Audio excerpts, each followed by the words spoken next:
Donc nous sommes sur la commune de Sorigny, au niveau du raccordement de Mont. Ce qu'on va présenter aujourd'hui plus particulièrement, c'est l'Angle Plaine. C'est un des cours d'eau les plus naturels qu'on a, donc avec plus d'enjeux au niveau biodiversité, zone humide, tout ça. Donc on a mis beaucoup de moyens sur l'assainissement provisoire de la zone et puis la dérivation provisoire du cours d'eau en lui-même. Pourquoi on fait tous ces travaux en environnement? C'est parce que l'eau ruisselle sur la terre, elle se charge de particules très fines et tout ça peut provoquer une pollution quand elle arrive dans les cours d'eau. Donc nous, ce qu'on doit faire légalement, avant de rejeter toutes les eaux du chantier dans ces cours d'eau, c'est de les traiter pour abattre cette pollution, c'est-à-dire de la diminuer au maximum, et puis rejeter l'eau dans les cours d'eau. On commence par creuser des fossés, c'est la première étape, pour encercler le projet, pour être sûr qu'il n'y a aucune eau du projet qui va sortir du chantier. Donc une fois que ces fossés sont creusés, on les dirige, tout simplement, vers des bassins. Leur fonction première, c'est de la décantation. Donc en fait, ils sont là pour stocker un maximum d'eau et puis la rendre tout doucement en milieu naturel.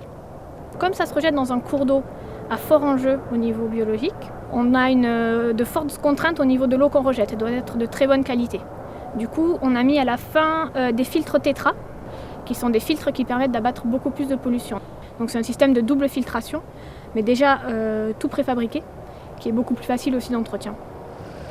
Donc on est maintenant sur le ruisseau de l'Angle Plaine. Le tracé du raccordement de Mont passe au-dessus de ce ruisseau. Et pour faire l'ouvrage hydraulique, on a besoin de dériver provisoirement le ruisseau. Donc c'est ce qu'on voit ici à l'heure actuelle. On a dû faire une dérivation provisoire. Le temps qu'on fasse l'ouvrage, parce que ça va prendre quelques mois pour faire l'ouvrage. Donc on a dû aménager la dérivation provisoire pour recréer un milieu propice et accueillant pour les poissons, pour qu'ils retrouvent en fait dans notre dérivation provisoire ce qu'ils avaient dans leur cours d'eau initial. Donc comment ça se fait? Ça se met en mettant différents types d'enrochements, des enrochements très fins, des gros blocs, en créant une sinuosité dans le liminaire du cours d'eau. Et puis la dernière chose à faire, c'était recréer ce qui se passe naturellement dans un cours d'eau, c'est-à-dire une alternance de radiers et de fosses.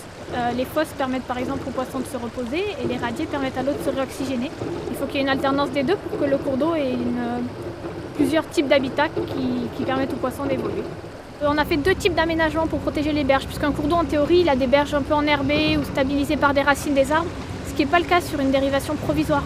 On a mis d'un côté ce qu'on appelle du tissu coco, et puis en face de l'autre côté, comme on avait une pente qui était trop importante, on a préféré mettre ce qu'on appelle des boudins coco, qui permet en fait d'arrêter l'eau avant qu'elle descende et de la ralentir pour qu'elle diffuse tout doucement sur la berge. Donc d'ici le mois de mars, on va creuser la dérivation définitive. En parallèle, l'ouvrage hydraulique va être construit juste à côté.